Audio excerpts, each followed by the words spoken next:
Welcome to She Been Ready, the podcast. She Been Ready is a conversation, a declaration, and a clarification that Black women have always led. On this podcast, I, Dr. Wendy Williams, educator, psychologist, leader, and auntie, will be joined by Black women who lead and those who have been led well by them. So, you don't have to get ready when you stay ready, and you can trust in the leadership of a Black woman because she's been ready. I do believe strongly that for any of the refusal practices that we would develop, you first need to know what you're working with, right? So we've unveiled some of this, talks about some of these things in terms of like the psychology of whiteness, white people and systems that are promoting that system of domination and superiority versus other groups. How can Black women in academia use this knowledge? I would say it would be to first cultivate or to develop the psychological boundary. That would be a form of refusal. How do we translate all of our analysis, right, to sister friend who has to go into the faculty meeting tomorrow? No. How do we do that? Knowing it puts us in the position of power that we need to be sitting in. So when you hear the foolishness, you just don't say anything. You don't try to put your body in harm's way, like I'm gonna save the program, because believe me, by the time it gets to the meeting, there's been the meeting before the meeting before the meeting, that this initiative perhaps has already been decided in some ways. I'm not saying that it cannot be swayed with strong data and a strong argument, but for the most part, we may feel, particularly if it has something related to diversity, that we need to put our bodies in harm's way. But I think remembering how systems work, and remembering how people have allegiance to systems that are often fundamentally anti-Black, will put us in an opportunity that we can pause. And this is what's been helpful for me, my pausing, my meditation, my praying, to pause and let others talk about it, see where it goes. And if it's still on the table and it comes back around again, then maybe you speak. But I think we go in, and it's Wendy, is what you said, and Miriam too, you alluded to, having to like show your worth. I'm here, I'm worthy, I'm smart. No, when you understand how systems work, you don't put your heart and your mind and your body on the line like that all the time. I want to just lift up the strategy inside of what you just said too, Yoli, for folks, because I think that there are ways of thinking about and watching the ways that people who understand how to work with power know how to use their power. Okay. So you said something really interesting, and for folks who are listening, this is a really, really important way of navigating situations where you don't throw your body on the line. And that is to not be the first to speak in defense for something that you want. Don't show your cards. Yes. If it were spades or poker, you just keep holding them. People do not need to know what you got over here. Hold it. Not because you're going to win or whatever, right? But you're really not if you're going to go flat out and just give it all out in the beginning. One of the ways that people diminish their authority and the weight of their seat is by being the first to fly off of it with their mouth open. And sometimes, not all the times, but sometimes what can happen around a table is if you hold your seat, people begin to get curious about what you need or would want to say. And that is a different positionality from which to be speaking, because then you have attention. You don't necessarily have attention, and you can't beg people for attention. They must want to understand. They must want to be curious about you, or they must be curious about you to want to hear what you're going to say or what you might say. So if you spin it too fast, you cheapen your word, you cheapen your standpoint and your position. And that's, Yoli, what you were describing is that is what that is. So people get tired and get wise in those situations or burn themselves out. But if they settle in to the role and like, I'm going to be here and I'm going to be able to, if I stay, I can create the way out of no way. Because I think, Miriam, what you were saying before about like mentors who wanted you to stay, it's because we know that if we can work it well, then we actually can create more opportunity, possibility for many others. but we have to know how to be in there in a way that really preserve where we're preserved in the space. Now we got to hold your, and so holding your power is one of those. And I just want to like lift it up as that's a strategy. Wow. And that is a refusal strategy in the moment that doesn't diminish any of your power and isn't about you fighting everybody. Right. But you are refusing to participate in that little thing. You are not a playground fighter. Right? Wow, Wendy, thank you for that. There's something about intuition and about watching our mothers. Yes. Because you just put language. What I was just saying is really what I've learned. Watching your mom. That's right. And paying attention to my gut, like loving myself and trusting myself enough to trust my inner voice and my gut to respond. But how I move, much of that I learned from my mother. Absolutely, you did. Thank you for lifting that up.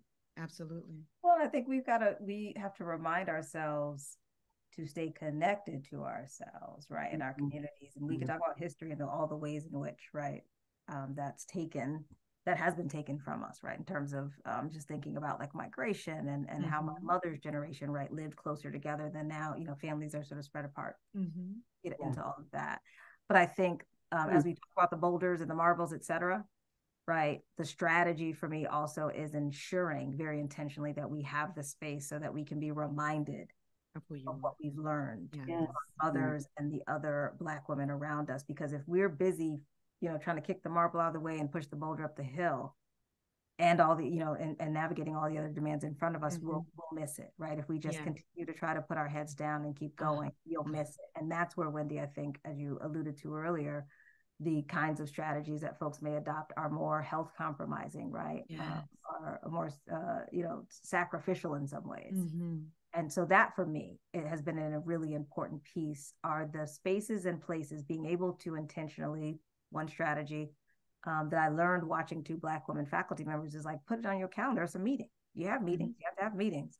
So let me put a meeting on the calendar with Yoli, right? We're going to discuss this, but I also know, right, that that's my community, that's my validation, but it's in my calendar because it's essential. It's not, I'm going to catch Yoli on the way home for 5 minutes before. It's right. It has to be there because it's a necessary part of me being able to navigate this space that I can look forward to that meeting, not have to reactively try to find a meeting. Right. Wow. So how it is that we, again, sort of construct our weeks and our time and make that a priority is essential to how you navigate these systems. And that is something that I learned explicitly. So I had my, you know, in those other spaces, my group chat, like, and I called it the, you know, I'm not crazy was my mantra. Like, I'm not crazy, like to not internalize. And I would send messages, right, to the folks that knew me well and could remind me of what I knew about systems. Because for me, the most powerful, I say this to people of color all the time, Black women too, right? Of all the things that I've learned, and there's, you know, that have been impactful for me, learning about whiteness, and for me, learning specifically about white racial identity theory gave me the blueprint to understand people and white people, right, in terms of their development as well as systems and whiteness, right, more white supremacy in ways that to apply it, right, so that I don't put my body in harm's way. It's like I don't have to, in terms of decision making in this meeting, this person has no knowledge, clue, awareness. I'm not going to expend my energy trying to convince them. Maybe if you're welcome, as Wendy says, maybe after this meeting I'll send you an article. And you're welcome. Right? But I'm not going to expend my energy there, right? I am being intentional about how it is I show up when I speak, you know, to Wendy, to your point, not the same as just remaining silent. It is, again, recognizing you're coming out the gate, that may be what folks want and anticipate, and then your energy is gone. That's right. That's right. So understanding, Yoli, as you said, for me, is kind of like, I can see you, I can see this coming, I can see you come, I can predict this, right? 12 miles away. And so therefore I'm prepared, right, to preserve me, right, in the moment, in that system. So we have to lift up so these are the refusal practices. One of the reasons I'm doing this on purpose is because people are like, what do you mean by refusal? I'm going to quit my job. I'm like, maybe. That's one. Maybe. But one is to actually reclaim your time. So Miriam, you talked about folks in the beginning, you know, your experience of like, they just wanted unfettered access. Let's fetter the access. I'm busy. And I'm busy with something that serves me and supports my work while I'm at work. I'm not doing these happy hours or having people on the phone all these late hours and they're tired and I'm tired too. I'm going to just set boundaries inside of set time boundaries to do and get what I need from colleagues. That consultation is what a colleague and I used to call it all the time. Like, I need a consultation, and we would have a consultation around how to navigate a system and a structure, which was work related. Yeah.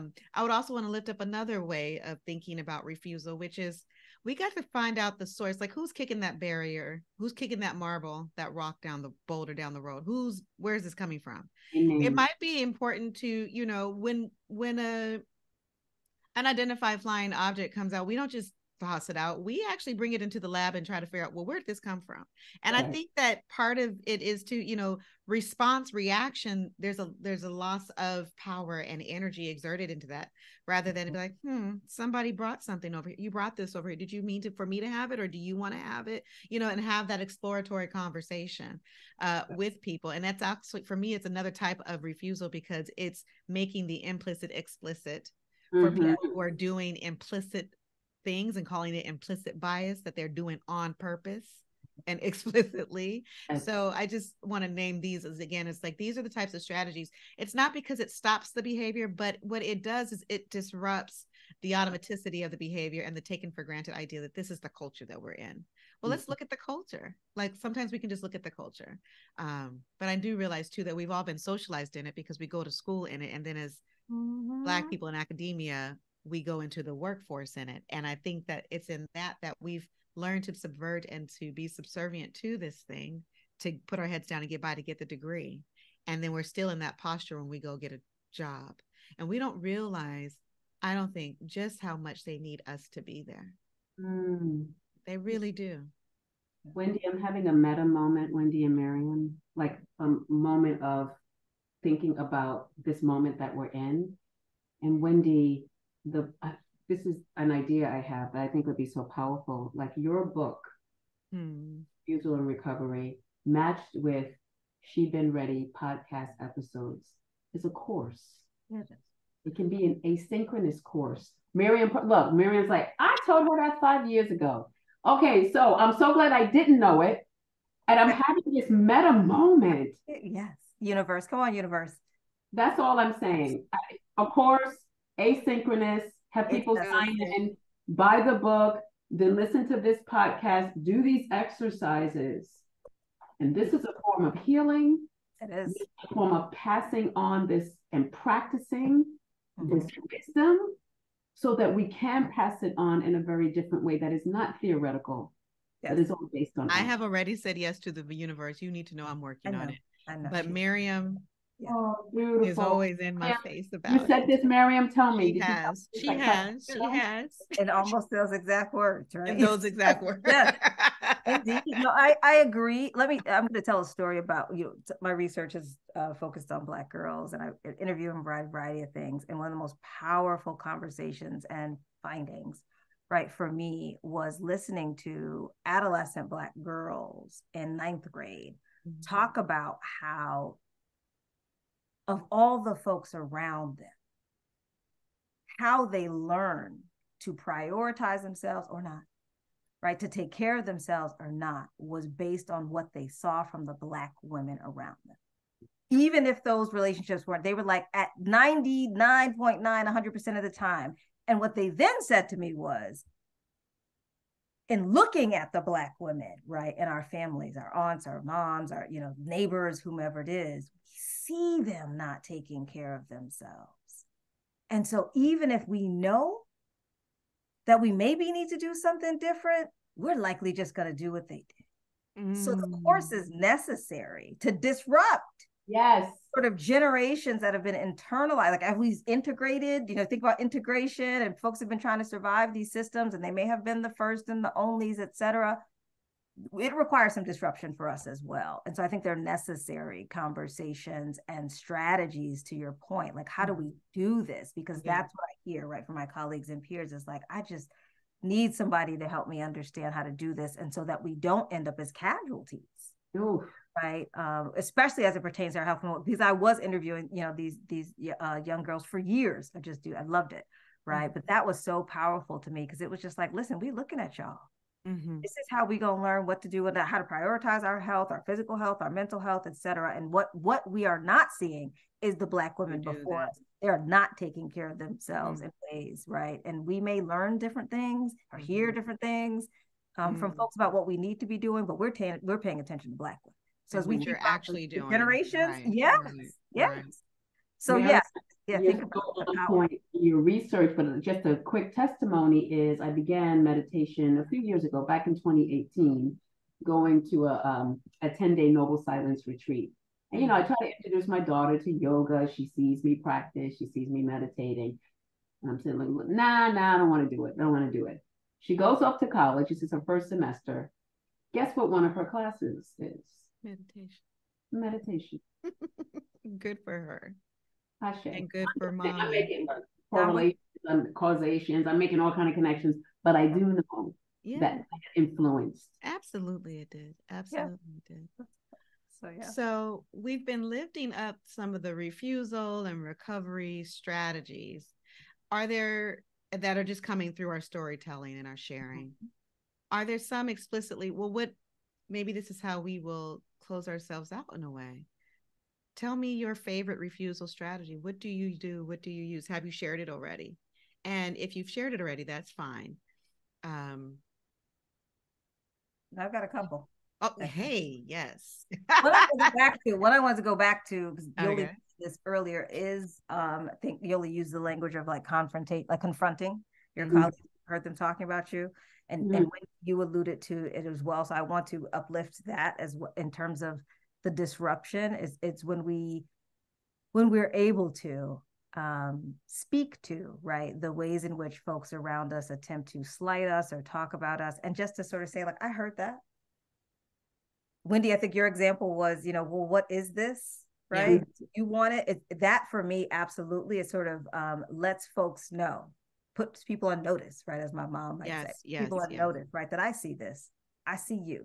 Yes. Right. Yes, they will have a reaction. Yes, you very much so need to prepare yourself for what may come afterwards, right? And what we just talked about. Nevertheless, the silence, right, can often work in ways that it sort of colludes with what's attempted. And so our ability to say, what is this?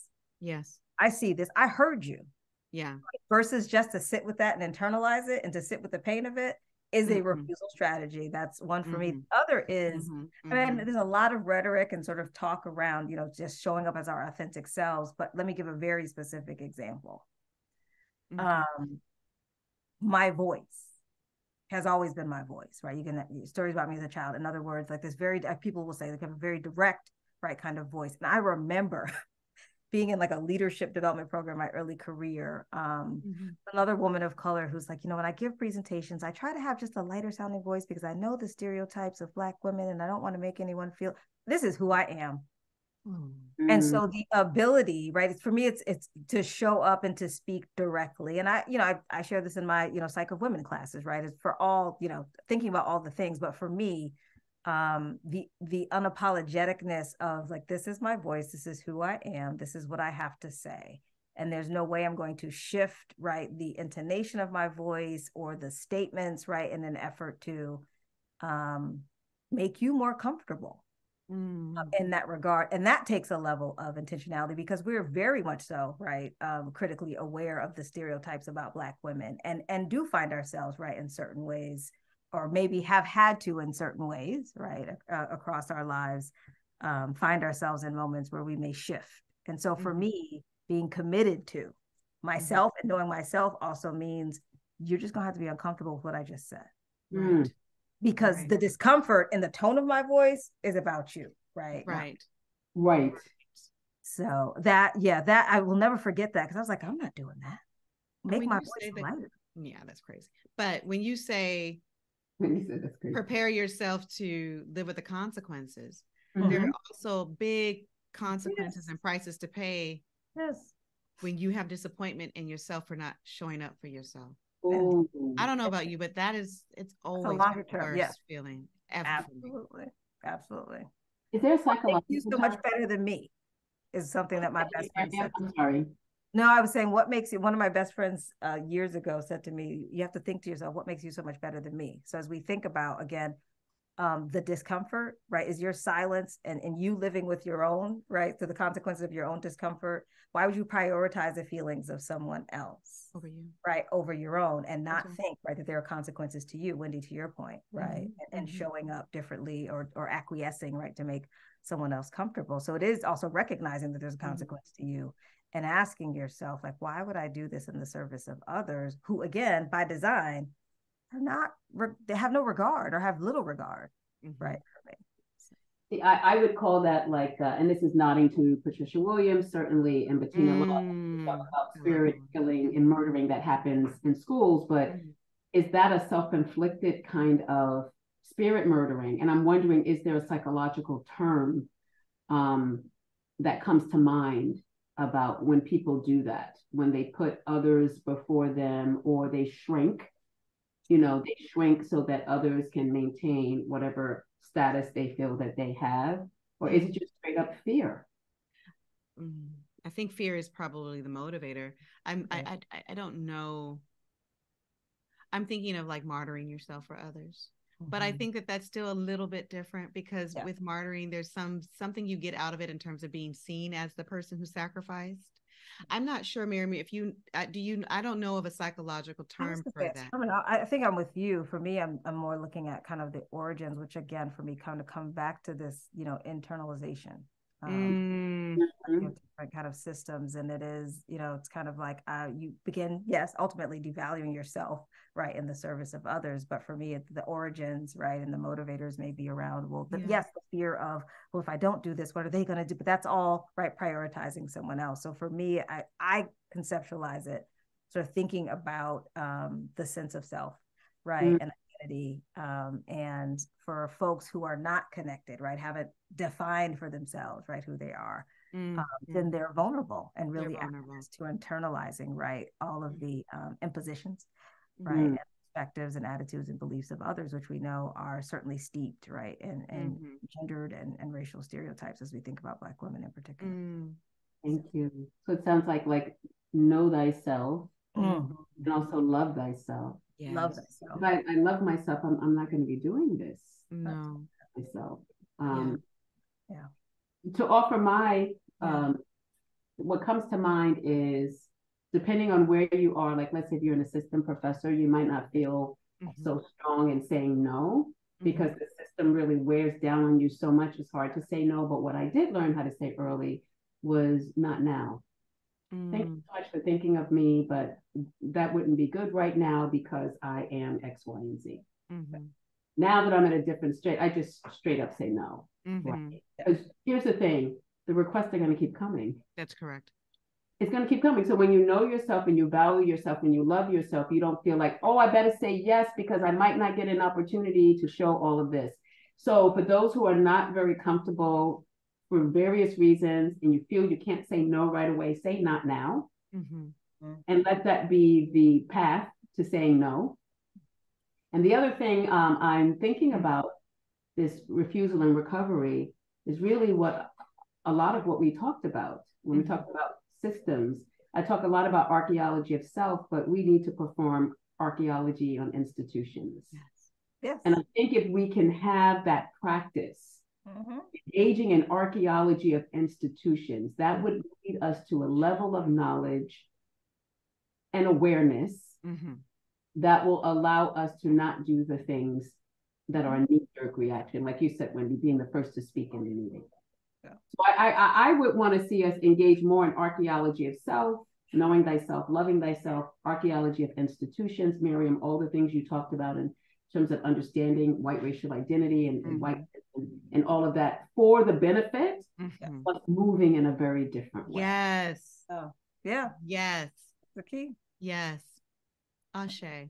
Yeah, I think like that for me feels so, it's the consciousness raising, right? It's for many of us, it's answering the question, am I crazy? No, here's what's happening, and I feel like that is the pathway out. That's what I think about when I think about courses, to be quite honest with you. I was like, how do we show the map and then the landscape, and that actually you're not by yourself. We got 5 other people doing it too, so you're fine.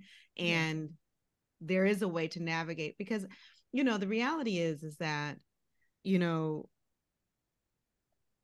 in this conversation, I know that when we talk about the experiences of Black women, we're talking about also a number of other minoritized and disenfranchised groups as well, that a lot of what is learned around how to mistreat others happened with us first. Isabel Wilkinson's book Caste really is so profound for naming that just from a historical record, that the Nazis learned how to do what they did by watching what happened with enslaved Africans on these shores, right? So, and they thought that some of it was too much in Jim Crow. They thought Jim Crow was a little too much.